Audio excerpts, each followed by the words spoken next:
Welcome back to another video. ഇന്നത്തെ വീഡിയോന്റെ topic നമ്മൾ അണ്ടർബെല്ലി ഇൻസ്റ്റാളേഷൻ ആണ്. നമ്മളെ ഈ BS6 വൈറ്റും ഗ്രേയും കളറുള്ള RS200 ഉണ്ടല്ലോ, അപ്പോൾ അതിൻ്റെ മോഡലിലാണ് നമ്മൾ അണ്ടർബെല്ലി ഇൻസ്റ്റാൾ ചെയ്യാൻ പോകുന്നത്. ഡീറ്റെയിൽഡ് ആയിട്ടുള്ള പ്രൊസീജിയർ ഈ ഒരു വീഡിയോയിലൂടെ നിങ്ങൾക്ക് കണ്ട് മനസ്സിലാക്കാം. അപ്പോൾ എന്തായാലും വീഡിയോ സ്കിപ്പ് ചെയ്യാതെ കാണുക. പിന്നെ ഈ വണ്ടിക്കുള്ള അണ്ടർബെല്ലി നമ്മൾ പെയിന്റ് അടിച്ചിട്ട് കൊണ്ടുവന്ന് വെച്ചിട്ടുണ്ട്. മാറ്റ് ബ്ലാക്ക് ആണ് അടിച്ചത്. കാരണം ഈ ഒരു വണ്ടിക്ക് ഈ ഒരു കളർ സ്കീം വരുന്ന BS6 പുതിയ കളർ സ്കീം വരുന്ന വണ്ടികൾക്ക് മാറ്റ് ബ്ലാക്ക് ആണ് എന്തുകൊണ്ടും ചെയ്യുക. കാരണം അതിൻ്റെ ഈ ഫെയറിങ്ങിൻ്റെ ഈ താഴെ ഭാഗമൊക്കെ ഉണ്ടല്ലോ, ഈ താഴെ ഭാഗമൊക്കെ മാറ്റ് ബ്ലാക്ക് പെയിൻറ്റിങ് വരുന്നുണ്ട്, പിന്നെ ബോഡിയിലൊക്കെ. അപ്പോൾ എന്തുകൊണ്ടും മാച്ചിങ് മാറ്റ് ബ്ലാക്ക് ആണ് ഏത് BS6 പുതിയ കളർ സ്കീം ആണെങ്കിലും. അതിൻ്റെ ഡീറ്റെയിൽഡ് ആയിട്ടുള്ള ഇൻസ്റ്റാളേഷൻ വീഡിയോ ആണ് ഇന്നത്തെ വീഡിയോയിൽ ഉണ്ടാവുക.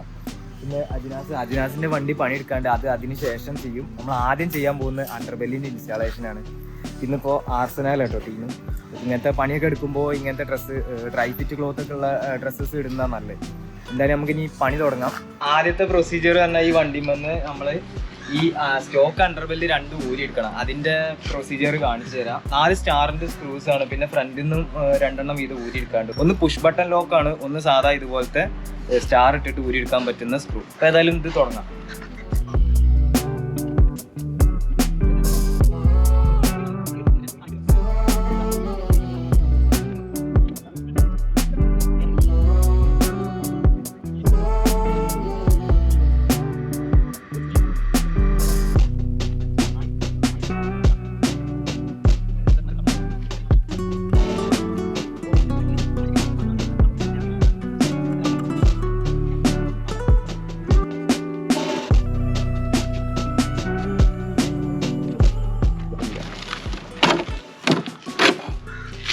ഒന്ന് ഊരി കിട്ടിയിട്ടുണ്ട്. അതേപോലെ തന്നെ ഇവിടെ ഒരു സ്റ്റാറിൻ്റെ സ്ക്രൂ ആണ് വരിക, കാരണം ഇവിടെ ക്ലിപ്പിനിട്ട് കണ്ടോ.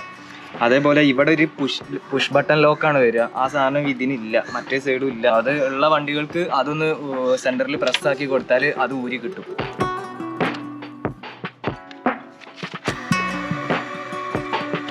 രണ്ട് സൈഡ് ഊരി എടുത്തിട്ടുണ്ട്. ഇനിയിപ്പോൾ നമ്മൾ അണ്ടർബെല്ലി പുതിയ എടുത്തിട്ട് അതിൽ ഹോള് ഡ്രില്ല് ചെയ്യാണ്ട്, പിന്നെ അതേപോലെ തന്നെ അതിൽ ചെറിയ ഗ്രൈൻഡിങ്ങും ഒക്കെ ചെയ്യണം. ആദ്യം ഒരു ഹോൾ ഡ്രില്ല് ചെയ്തിട്ട് നമ്മൾ ട്രയൽ വെച്ച് നോക്കും. ആ വെച്ച് നോക്കിയിട്ട് നമ്മൾ അതിൻ്റെ ഫിറ്റിങ്ങും ഏകദേശം ഒരു ലെവലൊക്കെ മാർക്ക് ചെയ്യും. ആകെ 3 ഹോൾസ് ഇടുള്ളൂ, 4ാമത്തെ 5ാമത്തെ ഹോൾസ് ഇപ്പോൾ ഇടില്ല. അത് ആദ്യം വെച്ച് നോക്കിയതിന് ശേഷം നമ്മൾ മാർക്ക് ചെയ്യും. ആ മാർക്ക് ചെയ്തതിന് ശേഷം ഓരോ വണ്ടിക്ക് അനുസരിച്ചാണ് ഇടുക. അങ്ങനെ ചെയ്യാൻ കാരണം എന്താണെന്ന് വെച്ചാൽ ഇപ്പോൾ RS200 എല്ലാ വണ്ടിയും സെയിം ആണ്, പക്ഷേ പല വണ്ടിക്കും പല രീതിയിലാണ് അതിൻ്റെ ഷാസിയും പിന്നെ ഫെയറിങ് സ്ട്രക്ചറും കിടക്കുന്നത്.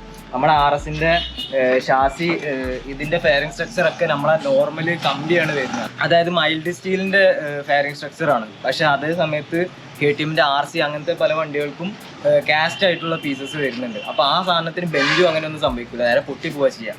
ഈ സാധനത്തിന് RSൻ്റെ ഫെയറിംഗ് സ്ട്രക്ചർ ആകുമ്പോൾ അതിന് പല സ്ഥലത്തും ബെൻഡുകൾ വരും, അങ്ങോട്ടോ ഇങ്ങോട്ടോ നീക്കം വരും, പിന്നെ അതേപോലെ തന്നെ ഹ്യൂമൻ എറേഴ്സ് വരും വെൽഡിങ്ങിലും ഒക്കെ. അപ്പോൾ പല വണ്ടിക്കും പല രീതിയിൽ ഹോൾ അങ്ങോട്ടോ ഇങ്ങോട്ടോ നിൽക്കും. അപ്പോൾ അത് ഒഴിവാക്കാൻ വേണ്ടിയിട്ടാണ് ഇങ്ങനെ നമ്മൾ വെച്ച് മാർക്ക് ചെയ്തിട്ട് ഓരോ വണ്ടിക്ക് അനുസരിച്ച് ചെയ്യുന്നത്. നമ്മളിപ്പോൾ ഒരു ഹോള് സെറ്റാക്കി വെച്ച് നോക്കിയാൽ ചിലപ്പോൾ ഒരു വണ്ടിക്ക് ഫിറ്റാക്കിയ സംഭവം ചിലപ്പോൾ മറ്റേ വണ്ടിക്ക് ഫിറ്റ് ആയിക്കോളണം എന്നില്ല. കാരണം ഫെയറിംഗ് സ്ട്രക്ചർ അങ്ങോട്ടോ ഇങ്ങോട്ടോ നീങ്ങി നിൽക്കുന്നത് ഉണ്ടാവും. ചിലപ്പോൾ ആക്സിഡൻ്റ് ആയ വണ്ടികൾ അല്ലെങ്കിൽ അങ്ങോട്ടോ ഇങ്ങോട്ടോ ചെരിഞ്ഞ വണ്ടികളിൽ വരെ ഹോളിൽ വ്യത്യാസം വന്നേക്കാം. അതുകൊണ്ടാണ് ഇങ്ങനെ ഒരു പ്രൊസീജിയർ ചെയ്യുന്നത്. ഏതായാലും നമുക്ക് ഈ വണ്ടിയിൽ ഫസ്റ്റത്തെ കുറച്ച് ഹോൾസ് സെറ്റാക്കിയിട്ട് വെച്ച് നോക്കാം, എന്നിട്ട് അതിന് ശേഷമുള്ള ബാക്കി കാര്യങ്ങൾ ചെയ്യാം. ഇപ്പോൾ നമ്മൾ അണ്ടർബെല്ലി 2 ഇവിടെ സെറ്റാക്കി വെച്ചിട്ടുണ്ട്. ഇതിന്മേൽ ഇനി ഡ്രില്ലിങ് പ്രോസസ്സാണ്. ഇത് 2 മാറ്റ് ബ്ലാക്ക് പറഞ്ഞല്ലോ, മാറ്റ് ബ്ലാക്ക് പെയിൻ്റാണ് അടിച്ച് വെച്ചിട്ടുള്ളത്. ഇത് ഹൈ ക്വാളിറ്റി പീസ് ആട്ടോ, ഇത് ബെൻഡാവുക അങ്ങനത്തെ സാധനങ്ങളൊന്നുമില്ല. ഹൈ ക്വാളിറ്റി, ജസ്റ്റ് ഇവിടെ ഈ അറ്റത്ത് പിടിച്ചാൽ പോലും ഈ സാധനം ബെൻഡാവാതെ കറക്റ്റ് ടെമ്പറായിട്ട് നിൽക്കും. അത്രയും ക്വാളിറ്റിയിൽ മെയ്ക്ക് ചെയ്യുന്നതാണ് ഈ സാധനം. ഇത് കണ്ടോ, അവിടെ ഈ തുമ്പത്ത് പിടിച്ചാൽ പോലും ഈ സാധനം ബെൻഡ് ആവില്ല. അപ്പോൾ ആ ഒരു ക്വാളിറ്റിയിൽ മെയ്ക്ക് ചെയ്യുന്ന. ഇനി ഇത് നമുക്ക് ഡ്രില്ല് ചെയ്ത് നോക്കാം. ഡ്രില്ലിംഗ് മെഷീൻ കണക്ഷൻ കൊടുത്തിട്ടുണ്ട്.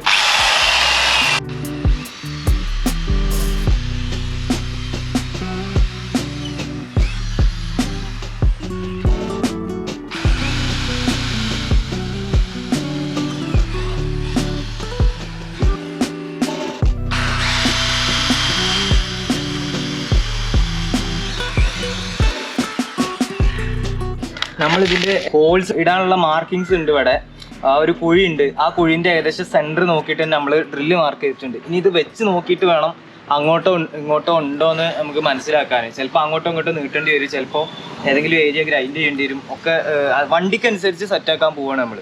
ഇതിപ്പോൾ റൈറ്റ് സൈഡാണ്, ലെഫ്റ്റ് സൈഡും കൂടെ നമ്മളൊന്ന് ഡ്രിൽ ചെയ്യും.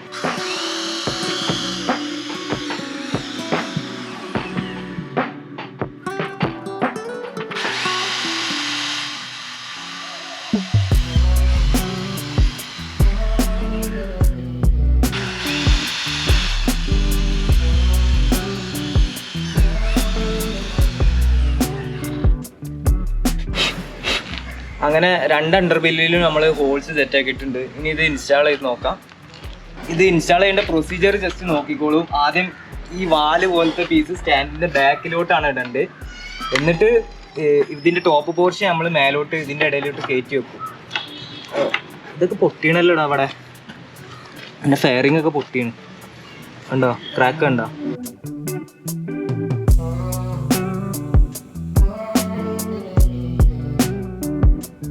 നമ്മൾ ഏകദേശം ഒന്ന് വെച്ച് നോക്കിയിട്ടുണ്ട്. അപ്പോൾ ഹോള് ചെറുതായിട്ട് അങ്ങോട്ടും ഇങ്ങോട്ടും നീക്കാനുണ്ട്. പിന്നെ ഈ ഒരു ഏരിയയിൽ ഇത്തിരി ഗ്രൈൻഡിങ് ഉണ്ട്. അപ്പോൾ അതൊന്ന് ചെയ്തതിന് ശേഷം നമ്മളിത് വീണ്ടും തിരിച്ച് വെച്ച് നോക്കും. അങ്ങനെ റിപ്പീറ്റഡ് ആയിട്ടുള്ള ഒരു പ്രോസസ്സാണ്. വണ്ടിക്ക് അനുസരിച്ച് നമ്മൾ സെറ്റ് ചെയ്യാൻ പോവാണ്.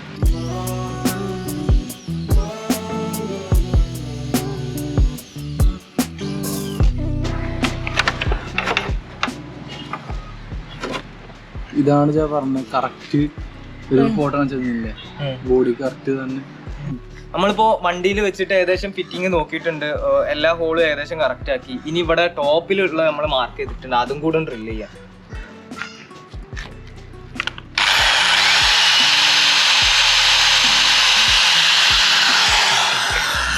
അങ്ങനെ ഇത് സെറ്റായി. ഇനി ഫൈനലായിട്ട് നമ്മൾ ഒരു ഹോളും കൂടെ അടിക്കുന്നുണ്ട്. അത് ഇവിടെ ഈ ഭാഗത്താണ്, ഇതിന്റെ ജോയിൻ ചെയ്യുന്ന ഭാഗത്ത്.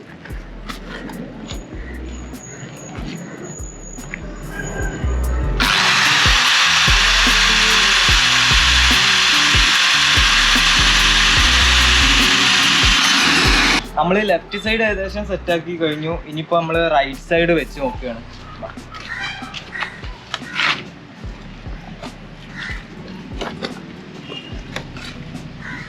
ഏകദേശം ഈ ബ്രേക്ക് ലിവറിന്റെ ബാക്കിലൂടെ ഈ വാലിടണം. എന്നിട്ട് ടോപ്പ് പോർഷൻ ഇങ്ങോട്ട് കയറ്റി വെക്കുക. അതിനുശേഷം നമ്മൾ നോക്കുക എന്തെങ്കിലും ഗ്യാപ്പ് വ്യത്യാസം ഉണ്ടോ കാര്യങ്ങളൊക്കെ. ഇവിടെ ഇത്തിരി ഗ്രൈൻഡ് ചെയ്യണം. പിന്നെ അത് ചെയ്താൽ തന്നെ ഏകദേശം കയറി നിൽക്കും. ഇവിടെ ഏകദേശം ഹോള് കറക്റ്റാണ്. പക്ഷെ ഇവിടെ ചെയ്ത് കഴിഞ്ഞാൽ സാധനം റെഡി ആവും. ഇതും പിടിച്ചിപ്പോ ഗ്രൈൻഡിങ് ആവുമ്പോഴേ ഡ്രില്ലിങ് കാര്യമല്ല.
നമ്മൾ 2 സൈഡും ഇപ്പോൾ ഏകദേശം ഡ്രില്ലൊക്കെ ചെയ്ത് കറക്റ്റ് ഹോൾസ് ഒക്കെ ഇട്ട് സെറ്റ് ആക്കിയിട്ടുണ്ട്. ഇനി നേരെ ഇൻസ്റ്റാളേഷൻ മാത്രമേ ഉള്ളൂ. മേലത്തെ ഹോള് ഇവിടെ 3-4 ഹോള് ഇവിടെ സെൻറ്ററിലും അടിച്ചു. ഇനി ഇൻസ്റ്റാൾ ചെയ്യാൻ മാത്രമേ ഉള്ളൂ. ആദ്യം റൈറ്റ് സൈഡ് ചെയ്യാം. റൈറ്റ് സൈഡിൻ്റെ വീഡിയോ ചെയ്യുന്നത് കാണിച്ചു തരാം. നമുക്ക് ഇതിനൊക്കെ ചെയ്യാൻ സ്റ്റോക്ക് ബോൾട്ട് തന്നെ മതി കേട്ടോ, വേറെ എക്സ്ട്രാ ഒന്നും ആവശ്യമില്ല. പിന്നെ ഒരു ആവശ്യമുള്ള ഒരു സിപ്പ് ടൈ മാത്രമാണ്. ആ സിപ്പ് ടൈ നിങ്ങൾ 1 രൂപ 2 രൂപ കൊടുത്താൽ നിങ്ങൾക്ക് ഹാർഡ്വെയർ ഷോപ്പിൽ നിന്നൊക്കെ വാങ്ങിക്കാൻ കിട്ടും. അതിൻ്റെ ഉപയോഗം ഞാൻ പറഞ്ഞുതരാം.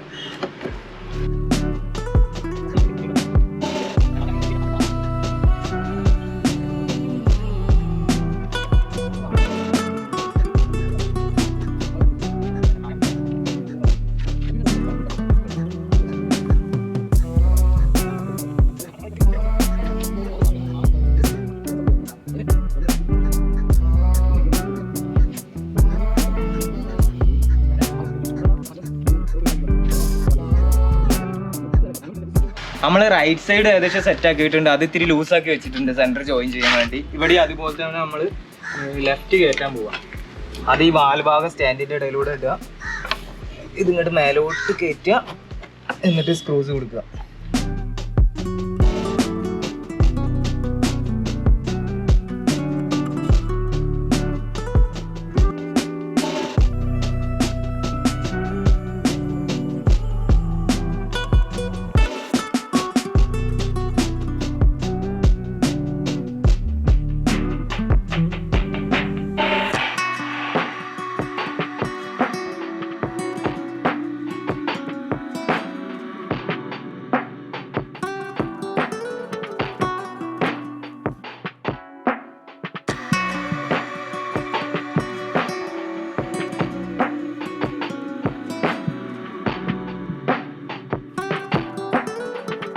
നമ്മളിപ്പോൾ രണ്ട് സൈഡും ഏകദേശം ഫിറ്റ് ആക്കിയിട്ടുണ്ട്. ഏകദേശം ഫിനിഷിംഗ് ആണ് സംഭവം. ഫൈനലായിട്ട് നമ്മൾ ചെയ്യേണ്ട പ്രൊസീജിയർ എന്താ വെച്ചാൽ, നമ്മളിത് ഫിറ്റ് ആക്കിയിട്ടുണ്ടെങ്കിൽ എല്ലാ സ്ക്രൂസും ഒന്ന് ലൂസ് ചെയ്യാം, എല്ലതും ഒന്ന് ലൂസാക്കി വെക്കാം. കാരണം എന്താണെന്ന് വെച്ചാൽ നമ്മൾ സെൻറ്റർ ജോയിൻ ചെയ്യാൻ പോവാം.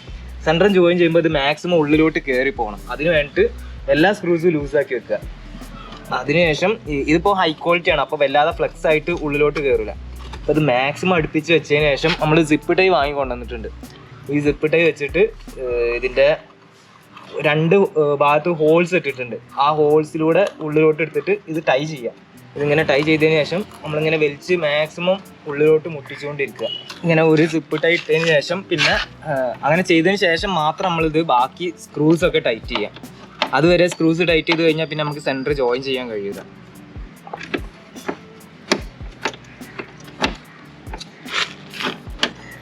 ലെഫ്റ്റ് സൈഡിൽ ഈ എൻജിൻ സൈഡ് കേസിങ്ങിൻ്റെ ഈ ഭാഗത്ത് ഇവിടെ അണ്ടർബെല്ലി തട്ടി നിൽക്കാൻ ചാൻസ് ഉണ്ട്. അപ്പോൾ ആ സ്ഥലത്ത് നമ്മൾ ഡബിൾ സൈഡ് ടാപ്പ് കയറ്റി വെച്ച് കൊടുക്കുകയാണ്. കാരണം അവിടുത്തെ എൻജിൻ കേസിങ്ങിൻ്റെ പെയിൻറ്റ് ഇളകാതിരിക്കുകയാണ്. അത് വെച്ചതിന് ശേഷം മാത്രം ഇതിവിടെ ടൈറ്റ് ചെയ്ത് വെക്കുക. ഫൈനലായിട്ട് ഇപ്പോൾ നമ്മൾ അണ്ടർബെല്ലി ഇൻസ്റ്റാളേഷൻ ഏകദേശം കഴിഞ്ഞിട്ടുണ്ട്. അതിന് ശേഷം ഇവിടെ നമ്മൾ ഡ്രില്ല് എൻ്റെ ഗ്രൈൻഡിങ് ഒക്കെ ചെയ്തപ്പോൾ കുറേ പൊടികളുണ്ട്, അതൊക്കെ ഒന്ന് തട്ടി ഒഴിവാക്കി കഴിഞ്ഞാൽ അത് ഫിനിഷിംഗ് ആയി. ഇങ്ങനെ ഇതിപ്പോൾ മാറ്റ് ബ്ലാക്ക് ആണ്, ഇതിന്മേലൊന്നും ചെയ്യാനില്ല. പക്ഷേ ഗ്ലോസി ബ്ലാക്ക് പെയിൻറ്റിംഗ് ഒക്കെ അല്ലെങ്കിൽ ഗ്ലോസി ടൈപ്പ് പെയിൻറ്റിങ്സ് ഉള്ളവർ ഇങ്ങനെ ഈ വർക്കൊക്കെ ചെയ്തതിന് ശേഷം ഒന്ന് ബോഡി ഒന്ന് ഒക്കെ കൂട്ടിയിട്ട് ഒന്ന് പോളിഷിങ് ചെയ്ത് കഴിഞ്ഞാൽ ഇത്തിരി കൂടെ നീറ്റായിട്ട് വൃത്തിയായിട്ട് നിൽക്കും. നമ്മൾ വണ്ടി സെറ്റാക്കിയതിന് ശേഷം ഒന്ന് നോക്കുക കേട്ടോ. ഇതാണ് ഇപ്പോഴത്തെ അവസ്ഥ. ലെഫ്റ്റ് സൈഡ് സെറ്റാണ്, അതേപോലെ തന്നെ റൈറ്റ് സൈഡും